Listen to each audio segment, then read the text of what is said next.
Hello. Yeah, I haven't done any boxing videos for a while now, or any videos. So I thought I would talk about a little bit about one particular fighter uh, who, who sadly is no longer with us, um, Arturo Gatti. Yeah, because I have been on several message boards where he was discussed, and there seemed to be really many disagreements over his qualities, as a boxer, and some people consider him just to have been a typical brawler who just couldn't do anything else but get in there and just trade and try to knock out his opponents, and that was a really big part of who he was, as a boxer. But and there are some people who give him more credit, however, that like saying that he had some other qualities, as more like technical. Yeah. So start a little bit on his career. He was a two-time world champion. First time it was in 1995 when he won the IBF Super Featherweight title, and he beat Tracy Patterson, who was a very good fighter, indeed, very good, one of the best at 130 pounds at the time. So that was one of his best victories, definitely. He was very young back then. He was 23, and that fight was close. It was close, definitely. But as far as I can remember, Arturo scored a knockdown. Yeah, one knockdown, and he won by unanimous decision. And then they had a rematch later on. It was when he also for the same title, and Arturo was knocked down once there, and he scored some kind of knockdown that was kind of controversial, but he won once again. I think I'm not sure it was if it was a split decision, but anyway. And then he, yeah,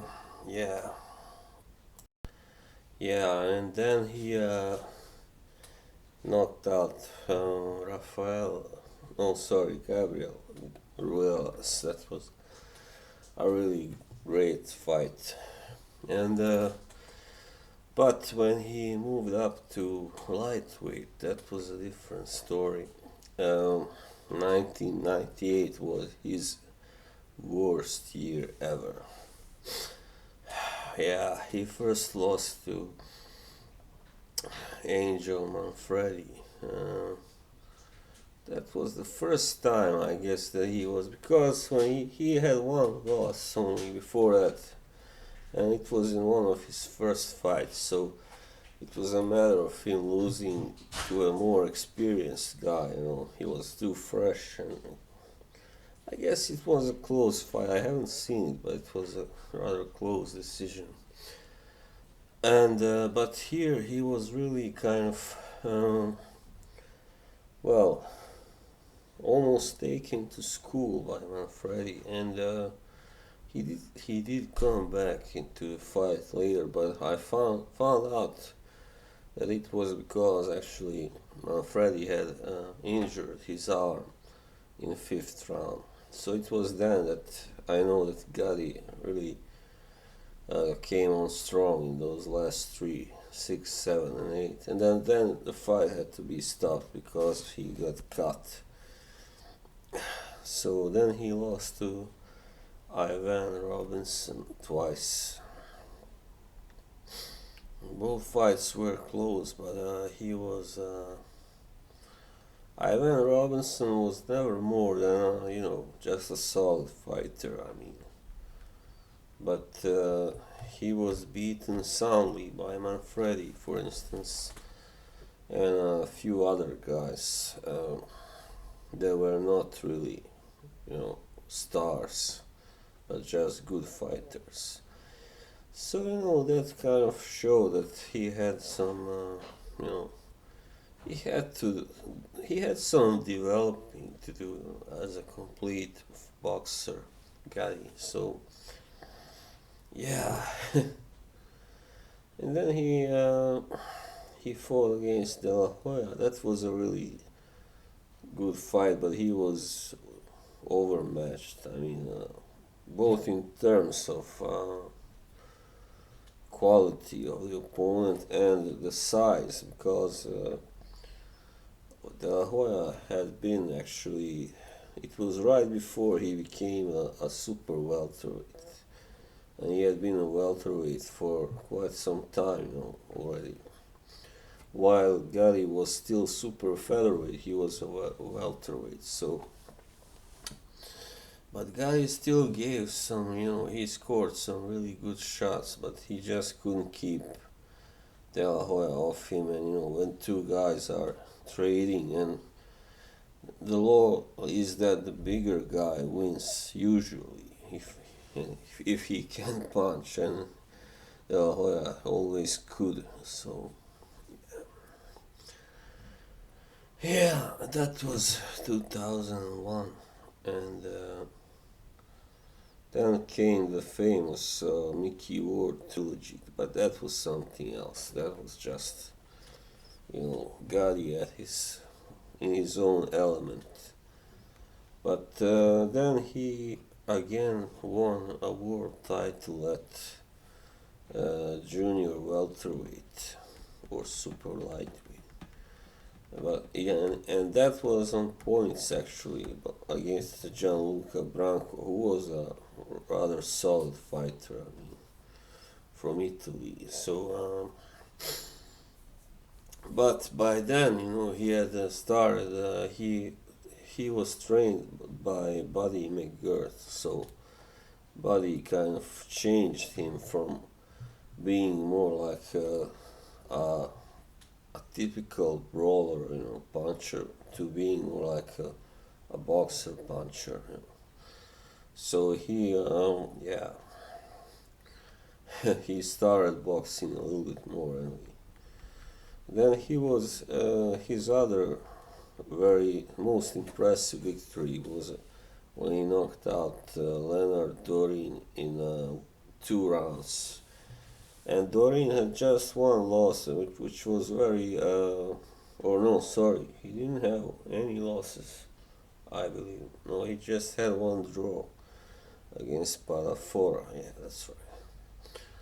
So Dorin was, just a really good and a skilled fighter, but also very tough. So that was a very surprising victory when he managed to knock him out in only 2 rounds with a body shot. Yeah. And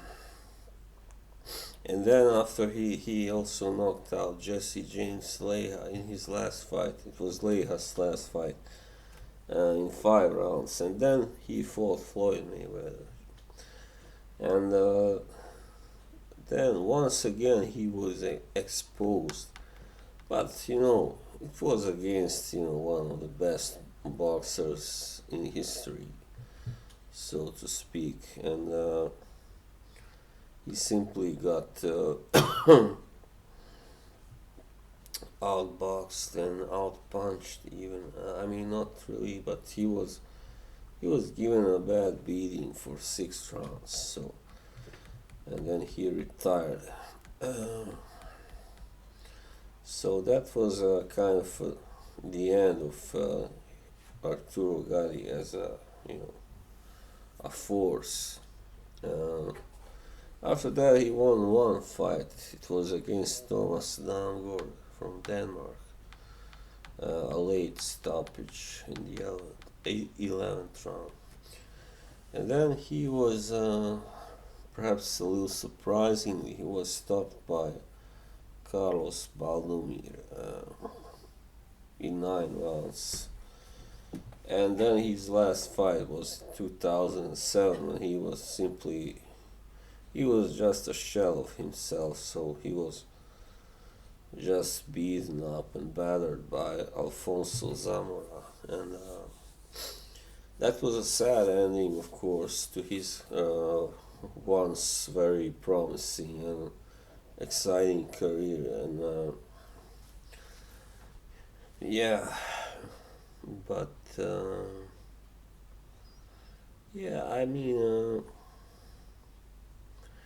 problem with Gatti, it wasn't that he could not box, but that he didn't like to. I mean, he wasn't able to just stick to boxing for very long in a fight. You know, he would perhaps start carefully in first 2 rounds maybe, and then he would just kind of get all, you know, offensive after that. And he was, of course, a famous bleeder. You know, he was very easily bruised up and cut up. So that was the style, you know, of his fighting style. So yeah, I think he probably was. I mean, he was better than many people think, but he simply didn't have the right mindset always. Perhaps he was too aggressive sometimes, and yeah, sometimes it didn't go his way. Whenever he couldn't bully, you know, and knock out his opponent, and if his opponent was a good, technically polished fighter, then he lost, you know, or had a hard time winning. So yeah, I would really have liked to see him fight someone like Ricky Hatton. That would be a really great war. I mean,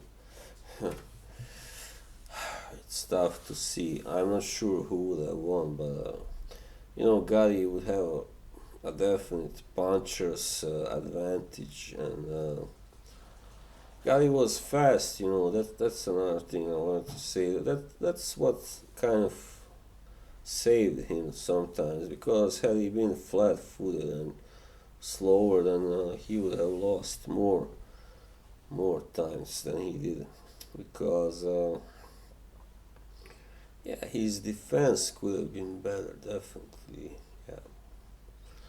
As I say, Buddy McGirt, he did do some good stuff. I mean, he did do good work with him, and improved many of his weaknesses, you know. And yeah, but I think by the time he fought Mayweather, he was already, you know, 33. Mayweather was 28. You know, Gatti had been in many wars. He had been in through the Mickey Ward trilogy, and De La Hoya fight, and the Ivan Robinson fights. Yeah, so he was definitely you know, marked by those fights. I think if they had fought like in but of course that would have to be either at 130, 135. If they had fought like in 99, 2000, or even 2001, I believe it would have been a very different fight, you know, Mayweather versus Gatti, because yeah, Gatti was younger and just less spent, and you know, yeah, it definitely would not have ended after 6 rounds. I can I think that's for sure. But then I seen people really take down Gotti, like calling him just a brawler with no real talent and stuff like that. But that was not true. I mean, a brawler without no real talent would never be able to beat Tracy Harris Patterson, for instance. Yeah. Yeah. So, yeah, I'm of course a fan of his, and it was a tragedy when he passed away. And yeah, what else to say? Here's to a great fighter, a true warrior.